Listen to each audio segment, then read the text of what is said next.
میرے معمولی درباریوں کو بھی حیرت ہوتی تھی کہ آخر سلطان سے اتنی بڑی غلطی کس طرح سرزد ہو گئی۔ راجہ رتن سنگھ بڑی عیاری سے افریدی کے خلاف زہر اگل رہا تھا۔ اس نادان نے اپنے فرمان رواں کی شان جلالی ظاہر کرنے کے لیے کہا تھا کہ علاؤ الدین ایک ایسا بیڑیا ہے جو اپنے خونی رشتوں کو بھی نگاہ کرم سے نہیں دیکھتا، اسے انسانی لہو پینے کی عادت ہے، چاہے یہ لہو سلطان جلال الدین خلجی کا ہو یا خود اس کے اپنے کسی بیٹے کا، وہ ہر حال میں قہر کا دیوتا ہے۔ یہ کہہ کر راجہ رتن سنگھ خاموش ہو گیا اور سلطان کی طرف اس طرح دیکھنے لگا جیسے اس نے ایک بھیانک حقیقت کا انکشاف کر کے علاؤ الدین کی نسلوں پر احسان کیا ہے۔ تو نے سنا آفریدی؟ سلطان کسی شعلے کی مانند بھڑک اٹھا۔ رام دیو نے تو بہت شائستہ الفاظ میں تیرا غلیظ جرم بیان کیا تھا، مگر رتن سنگھ نے سب کچھ کہہ ڈالا۔ ابھی افریدی کوئی جواب دینے نہیں پایا تھا کہ رتن سنگھ بلند آواز میں کہنے لگا، اگر یہ بےہودہ شخص درمیان میں نہ ہوتا تو یقیناً کچھ اور نتائج برآمد ہوتے۔ راجہ رتن سنگھ نے انتہائی شرمناک جھوٹ کا سہارا لے کر افریدی کے جرائم کی فہرست مکمل کر دی تھی۔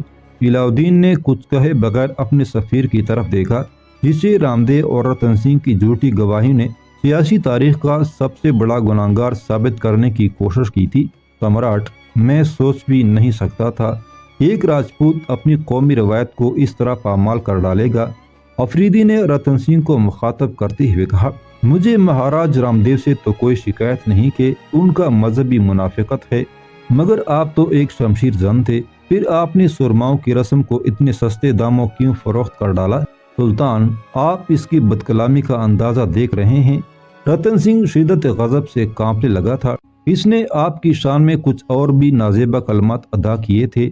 اب میں کیا عرض کروں کہ آپ خود ہی تمام حقائق کا مشاہدہ کر سکتے ہیں۔ آخر ان لوگوں کو تجھ سے کیا عداوت ہے افریدی؟ علاؤ الدین مزید غضبناک ہو گیا تھا۔ اگر تو سچا ہوتا تو تیرے حق میں کوئی نہ کوئی گواہی ضرور پیش کی جاتی۔ تو پورے چتور سے صرف ایک شہادت ڈھونڈ لا جو تیری بے گناہی کا اظہار کر سکے۔ آفریدی نے گھبرا کر راجپوت سرداروں کی طرف دیکھا جو تخت شاہی پر سلطان کے عقب میں صف بستہ کھڑے تھے۔ اے مردان شجاع، کیا تم بھی یہی کہتے ہو کہ میں نے راجہ رتن سنگھ کے دربار میں اپنے سلطان کی مذمت کرتے ہوئے راجپوت سمراٹ سے سیاسی پناہ طلب کی تھی؟ مگر وہ سب کے سب علی عامر آفریدی کی تباہی پر متفق ہو چکے تھے۔ یہ انتقام کا ایک سنہری موقع تھا جسے کوئی شخص بھی گنوانا نہیں چاہتا تھا۔ کچھ دیر فضا پر خاموشی طاری رہی، پھر تمام راجپوت سرداروں نے بیک زبان راجہ رتن سنگھ کے الفاظ کی تائید کرتے ہوئے آفریدی کی بدقسمتی پر مہر ثبت کر دی۔ کیا تیرے خیال میں یہ بھی جھوٹے ہیں؟ علاؤ الدین نے چیختے ہوئے کہا، اگر ساری بستی جھوٹی ہے تو کیا میں تیری بے گناہی کے لیے آسمان سے فرشتے طلب کروں؟ اس کے بعد علی عامر آفریدی نے وہ اشعار پڑھے جو سندھ سے رخصت ہوتے وقت محمد بن قاسم کی زبان پر تھے۔ لوگوں نے مجھے ضائع کر دیا اور کیسے جواں مرد کو ضائع کر دیا جو رکھنا بندی اور جنگ کے دن کام آتا۔ سارے دربار پر سناٹا چھایا ہوا تھا۔ آفریدی نے تمام حاضرین پر اچھٹتی ہوئی نظر ڈالی اور بڑے کربناک لہجے میں وہ شعر پڑھا جو محمد بن قاسم واسط کے قید خانے میں اس وقت پڑھا کرتے تھے جب اسلام کے عظیم فرزند پر وحشیانہ انداز میں تشدد کیا جاتا تھا۔ اے زمانے، تجھ پر افسوس کہ تو شرفاء کے حق میں بڑی ہی بددیانت ہے۔ آفریدی نے کئی بار اس شعر کی گردان کی اور پھر علاؤ الدین سے مخاطب ہوتے ہوئے بولا، شاہ والا، اگر سارا عالم بھی میرے خلاف گواہی دینے لگے تو میری وفاداری اور سچائی پر کوئی حرف نہیں آئے گا۔ میں اہل وفا کی اولاد ہوں۔ میرے بزرگ سچ پر زندہ رہے اور سچ کی خاطر اپنی جانیں لٹا کر دنیا سے رخصت ہو گئے۔ میں بھی عنقریب اپنے انجام کو پہنچنے والا ہوں۔ سلطان ذی حشم، یہ سب کے سب اس لیے میرے دشمن ہو گئے ہیں کہ میں نے ان کی بات ماننے سے انکار کر دیا تھا۔ یہ جھوٹوں اور منافقوں کا وہ گروہ ہے جو میرے ذریعے آپ کی رسوائی چاہتا ہے۔ میں چتوڑ کا تنہا رازدار ہوں۔ مجھے معلوم ہے کہ کون آپ کے لیے کیا جذبات رکھتا ہے۔ یہ مجھے مردہ سمجھ کر مطمئن ہو گئے تھے کہ شاہ والا کی سماعت تک ان کے غلیظ کلمات پہنچانے والا اب زندہ نہیں رہا، لیکن جب میں واپس لوٹ آیا تو یہ خوفزدہ نظر آنے لگے۔ اس سے پہلے کہ میں ان کے راز فاش کرتا، یہ میرے خلاف متحد ہو گئے۔ بدی سے بدی کا اور جھوٹ سے جھوٹ کا بڑا قوی رشتہ ہوتا ہے۔ آفریدی جانتا تھا کہ سلطان کے دل کا غبار صاف نہیں ہوگا، مگر پھر بھی وہ اپنے دل کا بوجھ اتار دینا چاہتا تھا۔ علاؤ الدین گہری سوچ میں ڈوب گیا۔ اس نے علی عامر کو کبھی اتنا جذباتی نہیں دیکھا تھا۔ افریدی کا لب و لہجہ اور چہرے کا رنگ ثابت کر رہا تھا کہ وہ بے گناہ ہے، لیکن علاؤدین کے ذہن میں ملک کافور کے الفاظ گردش کر رہے تھے اور انہی الفاظ کی گونج رام دیو، راجہ رتن سنگھ اور دوسرے راجپوت سرداروں کے بیانات میں بھی سنائی دے رہی تھی۔ گواہیوں کے اسی تسلسل نے علاؤدین کو مجبور کر دیا تھا کہ وہ افریدی کی ہر بات کو جھٹلا دے۔ سلطان اپنے سفیر کا بڑے سے بڑا گناہ معاف کر سکتا تھا، لیکن سلطان جلال الدین خلجی کے قتل کے سلسلے میں وہ بہت زیادہ حساس تھا۔ اپنے اس جرم کی پردہ پوشی کے لیے علاؤدین نے ان لوگوں کو بھی قتل کرا دیا تھا جو مرحوم سلطان کے لیے اپنے دل میں ذرا بھی نرم گوشہ رکھتے تھے۔ یہی وجہ تھی کہ وہ افریدی کو معاف کرنے پر آمادہ نہیں تھا۔ پھر بھی اس نے اتمام حجت کے طور پر راجہ رتن سنگھ کے بانجے سونگرا مال دیو کو پچھلی صف سے نکل کر آگے آنے کا حکم دیا۔ سونگرا چند قدم کا فاصلہ طے کر کے سلطان کے سامنے خم ہو گیا۔ آفریدی، تو اسے جانتا ہے؟ سلطان نے انتہائی ناخوشگوار لہجے میں علی عامر کو مخاطب کیا۔ نہیں سلطان معظم، میں اس نوجوان سے واقف نہیں۔ آفریدی نے حیرت سے سونگرا کی طرف دیکھتے ہوئے کہا، یہ سونگرا مال دیو ہے، پورے چتوڑ میں ہمارا تنہا وفادار۔ اس نے ہماری خاطر بڑی ایذائیں برداشت کی ہیں۔ کیا تو اس جوان مرد کی گواہی سے مطمئن ہو جائے گا؟ آفریدی خاموش رہا۔ وہ کیا جواب دیتا کہ چتوڑ کی فضائیں تک اس کی دشمن ہو گئی تھی۔ جو شخص اظہار حقیقت کے لیے اپنے آپ کو ہلاکت میں ڈال دے وہ کبھی جھوٹ نہیں بول سکتا۔ علاؤدین کی پرجلال آواز دوبارہ گونجی، سونگرا ایک ایسا ہی نوجوان ہے جسے ہم معتبر سمجھتے ہیں۔ اگر یہ تیرے حق میں گواہی دے دے تو ہم تجھے معاف کر دیں گے افریدی۔ کل تک میں بھی آپ کا حرف اعتبار تھا شاہ والا۔ علی عامر کے ہونٹوں سے آہ سرد نکلی۔ علاؤدین نے افریدی کی شکایت کو نظر انداز کر دیا اور سونگرا کی جانب سوالیہ نظروں سے دیکھنے لگا۔ سونگرا بڑی عجیب کشمکش میں مبتلا تھا۔ اس نے اداس نظروں سے نرملا کماری کی طرف دیکھا جس کے حسن تابناک کو گردش روز شب نے بجھا کر رکھ دیا تھا۔ سونگرا کے دل میں جذبات کی ایک تیز لہر اٹھی اور پھر اس کے ہوش و حواس پر چاتی چلی گئی۔ سونگرا نرملا سے محبت کرتا تھا، لیکن نرملا اس حقیقت سے بے خبر تھی۔ ایک راجپوت زادہ اس کا خاموش پرستار ہے۔ سونگرا نے کئی بار کوشش کی تھی کہ وہ اپنی بے چین تمناؤں کا اظہار کر سکے، مگر نرملا کی شاہانہ بے نیازی اور غیر معمولی سنجیدگی نے اسے لب کشائی کا موقع نہیں دیا۔ سونگرا کسی مناسب وقت کے انتظار میں تھا کہ افریدی کی آمد نے سب کچھ بدل ڈالا۔ وکرم سنگھ کو قتل کر دیا گیا، مگر سونگرا یہ نہیں سمجھتا تھا کہ وکرم سنگھ کے ساتھ اس کی محبت بھی ایک اندوناک حادثے کا شکار ہو جائے گی۔ پھر آج جب ایک طویل عرصے کے بعد سونگرا نے نرملا کو افریدی کے ساتھ دیکھا تو یہ راز فاش ہو گیا کہ اس کی محبوبہ کسی غیر کے دامن سے وابستہ ہو چکی ہے۔ سونگرا کے ذہن میں آندیاں سی چل رہی تھی اور دل کی دنیا زیر و زبر ہو کر رہ گئی تھی۔ آخر سونگرا کے ہونٹوں کو جنبش ہوئی اور اس نے علی عامر افریدی کے خلاف شہادت پیش کر دی۔ ایک بے گناہ انسان پر الزام تراشی کرتے ہوئے سونگرا کی زبان میں ہلکی سی لرزش پیدا ہوئی تھی، مگر جھوٹ اور نفاق کے ہنگامے میں کسی کو اتنی فرصت نہیں تھی کہ کوئی اس نقطے پر غور کرتا۔ بد نصیب افریدی، اپنی قسمت پر ماتم کر کہ یہ آخری گواہ بھی تیرے کام نہیں آیا۔ علاؤدین کی پرہیبت آواز گونجی، کیا اب بھی تو منکر ہے کہ تجھ سے یہ گناہ عظیم سرزد نہیں ہوا؟ ہاں سلطان، سردار افریدی ان تمام الزاموں سے بری ہے جو ان پر انتہائی بے شرمی کے ساتھ لگائے گئے ہیں۔ ابھی علاؤدین کے قہرناک لہجے کی گونج باقی تھی کہ نرملا نے چند قدم آگے بڑھ کر بلند آواز میں کہا، سونگرا مال دیو پر شہادت کا سلسلہ ختم نہیں ہوا، آخری گواہ تو میں خود ہوں، نرملا کماری، مہا منتری وکرم سنگھ چوہان کی بیٹی۔ فضا ایک بار پھر ساکت ہو گئی۔ علاؤدین نے حیرت سے اس خوبصورت دوشیزہ کو دیکھا جس پر جلال شاہی اثر انداز نہیں ہو سکا تھا۔ راجہ رتن سنگھ بے چینی سے اپنی نشست پر پہلو بدلنے لگا اور عقبی صف میں کڑے ہوئے رام دیو کے چہرے پر زردی پھیلنے لگی۔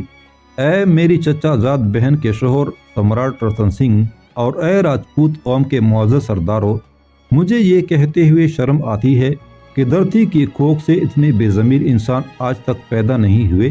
تم نے بزرگوں کی رسموں کو اپنے پیروں تلے رون ڈالا اور ان کے روشن چہروں پر کبھی نہ مٹنے والی کالک مل دی۔ ابھی نرملا کماری کی بات ختم نہیں ہوئی تھی کہ رام دیو بدحواس ہو کر پچھلی قطار سے نکلا اور سلطان کے سامنے آ کر گڑ گڑانے لگا، فاتح عالم، یہی ہے وکرم سنگھ کی آوارہ بیٹی نرملا کماری جو شاہی سفیر کے ساتھ فرار ہو گئی تھی اور جس کے شرمناک فعل نے ایک غیرت مند باپ کو خودکشی پر مجبور کر دیا تھا۔ تو جھوٹ بولتا ہے رام دیو، میرے باپ نے خودکشی نہیں کی، انہیں قبول اسلام کے جرم میں رتن سنگھ نے قتل کیا ہے۔ نرملا نے جوش جذبات میں اس حقیقت کو فراموش کر دیا تھا کہ وہ علاؤ الدین جیسے باجبروت شہنشاہ کے سامنے حاضر ہے، اور جہاں اونچی زبان میں بولنا ایک سنگین جرم سمجھا جاتا ہے۔ راجپوت سمراٹ گھبرا کر کھڑا ہو گیا۔ سلطان، یہ لڑکی اپنے باپ کی موت کے صدمے سے پاگل ہو گئی ہے، کون ذی ہوش اس کی باتوں پر یقین کرے گا؟ یہ وکرم سنگھ نے مرنے سے پہلے اپنا مذہب بدل ڈالا تھا، میں اپنے مرحوم باپ کی ایمان پر گواہی دوں گی۔ وکرم سنگھ کی موت کا یقین آ جانے کے بعد نرملا کماری سوگوار ہو گئی تھی اور اس کے لہجے سے دل کا درد جھلکنے لگا تھا۔ سردار آفریدی بتائیں گے کہ ان کی موجودگی میں مہامنتری نے خدا کی وحدانیت کا اقرار کیا تھا اور پیغمبر اسلام کی رسالت پر گواہی دی تھی۔ میرے باپ کا یہی جرم تھا کہ جس کی سزا میں ان سے زندگی چھین لی گئی۔ علاؤ الدین شدید حیرانی کے عالم میں اس لڑکی کو دیکھ رہا تھا جس کے انکشافات نے صورتحال یکسر بدل ڈالی تھی۔ سلطان، میں انصاف چاہتی ہوں، نرملا نے جذباتی لہجے میں کہا۔ مجھے بتایا گیا ہے کہ اسلام میں جان کا بدلہ جان ہے، اس لیے رتن سنگھ کو میرے حوالے کیا جائے۔ یہ ریاست چتوڑ کا اندرونی معاملہ ہے، ہم اس میں مداخلت نہیں کر سکتے۔ علاؤ الدین واقعات کے پیچ و خم میں الجھ کر رہ گیا تھا۔ یہ ریاست کا اندرونی معاملہ نہیں سلطان، یہ ایک مسلمان کے خون ناحق کا حساب ہے۔ نرملا بہت زیادہ پرجوش ہو گئی تھی۔ مہامنتری کو اس وقت قتل کیا گیا جب وہ ایمان لا چکے تھے۔ علاؤ الدین خاموشی سے اس بے باک لڑکی کی گفتگو سنتا رہا۔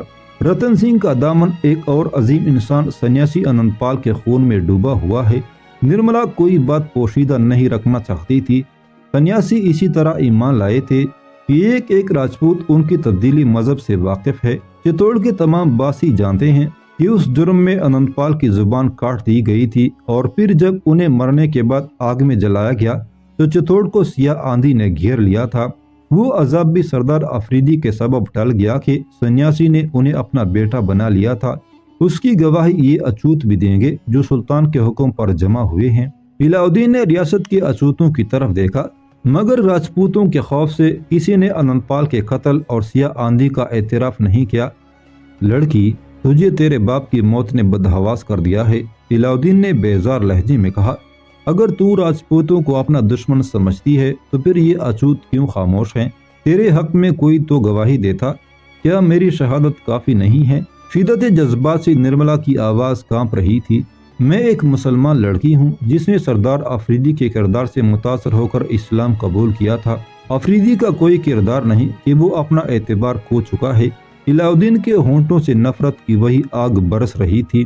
نرملا سلطان کی اس جارحیت پر احتجاج کرنا چاہتی تھی کہ حضرت امیر خسرو کھڑے ہو گئے اور سلطان سے مخاطب ہو کر بولے، صاحب والا، جب ایک شخص بآواز بلند کلمہ پڑھ لے تو پھر اس کی ایمان پر کسی شہادت کی ضرورت باقی نہیں رہتی۔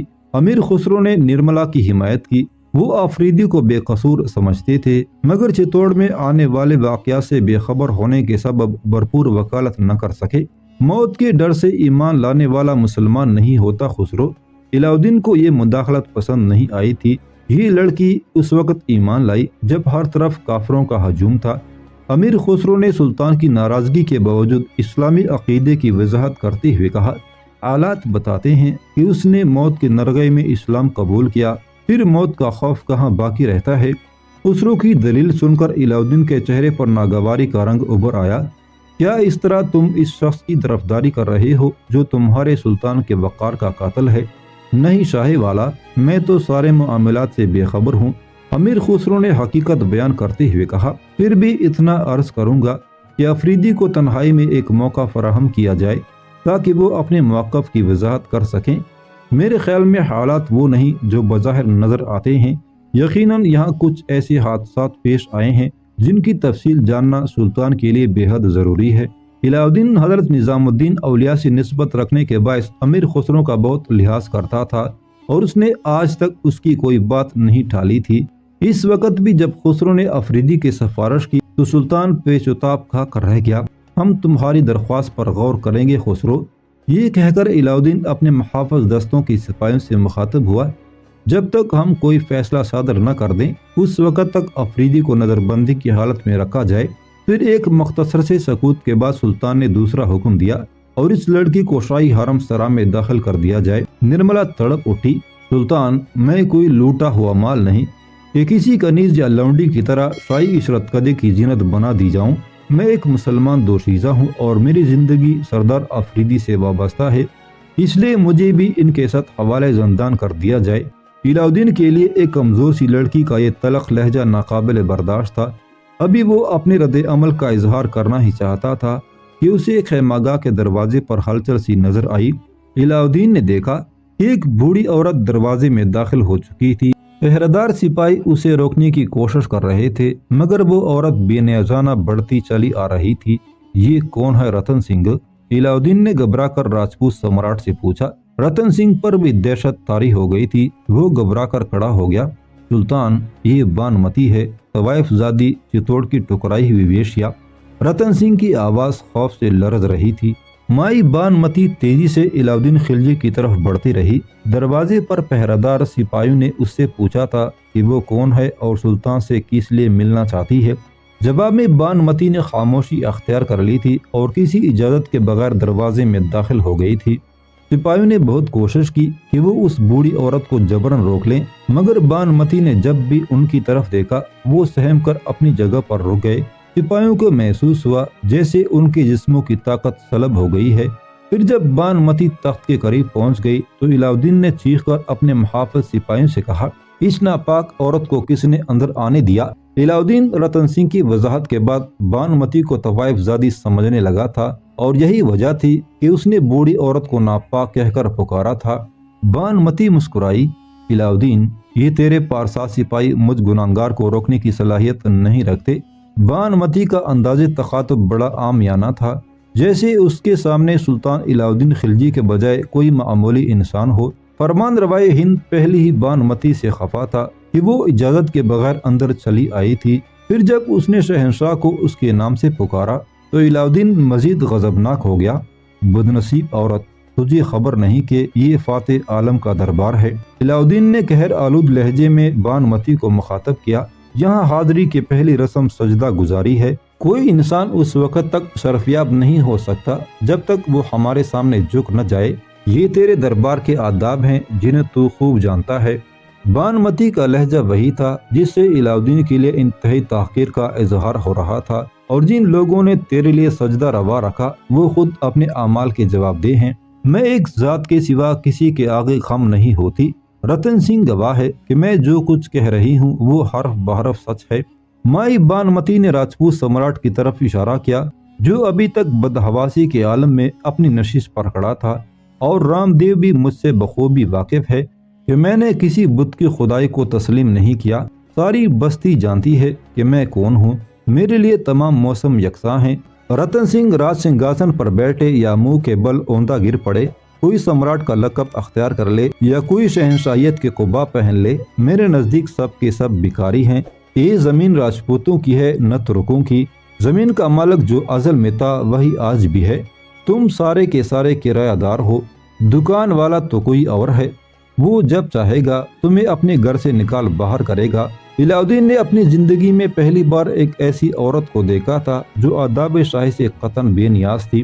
ہماری سماعت ایسے گستاخانہ لہجے کی عادی نہیں، اور ہماری آنکھیں بے ادبی کے اس منظر کو کبھی برداشت نہیں کر سکتی۔ یہ کہتے کہتے علاؤدین کھڑا ہو گیا تھا۔ حاضرین دیکھ رہے تھے کہ شدت غضب کی وجہ سے علاؤدین کے جسم پر ہلکا ہلکا لرزہ طاری تھا۔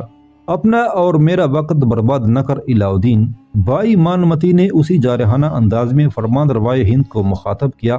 میں تیرے جاہ جلال کا مظاہرہ دیکھنے کے لیے یہاں نہیں آئی ہوں، مجھے بہت سے ضروری کام ہے۔ میں شاید زندگی بھر ظلم کی اس تماشائی کا رخ نہ کرتی، مگر مجھے اپنے بچوں کی خاطر اس جگہ پر آنا پڑا جسے دنیا کا سب سے لعنت زدہ مقام سمجھتی ہوں۔ بانمتی نے دریا کی اس خوفناک دھارے کی طرح شکل اختیار کر لی تھی جو اچانک پتھروں کا بند ٹوٹ جانے سے آزاد ہو گیا ہو۔ جشن فتح میں شریک ہونے والے ایک ایک فرد پر سکوت مرگ طاری تھا۔ ہر شخص حیران و پریشان نظروں سے بانمتی کو دیکھ رہا تھا۔ مقامی آبادی کے جو لوگ بانمتی سے واقف تھے وہ بھی حیرت کی موجوں میں ڈوب گئے تھے کہ آج تک انہوں نے اس بوڑھی عورت کو اتنا برہم نہیں دیکھا تھا، اور سلطان کے مصاحب سپہ سالار اور فوجی جو بانمتی سے نہ آشنا تھے، ان پر تو حیرتوں کے پہاڑ ٹوٹ پڑے تھے۔ شاہ کی وفاداروں نے تو آج تک ایک ہی منظر دیکھا تھا کہ جو بھی علاؤدین کے سامنے آتا زمین بوس ہو جاتا۔ پھر یہ عورت کون تھی جس نے علاؤدین کے جبروت کو چند لمحوں میں کسی بھکاری کی شخصیت سے بھی زیادہ بے اثر بنا دیا تھا؟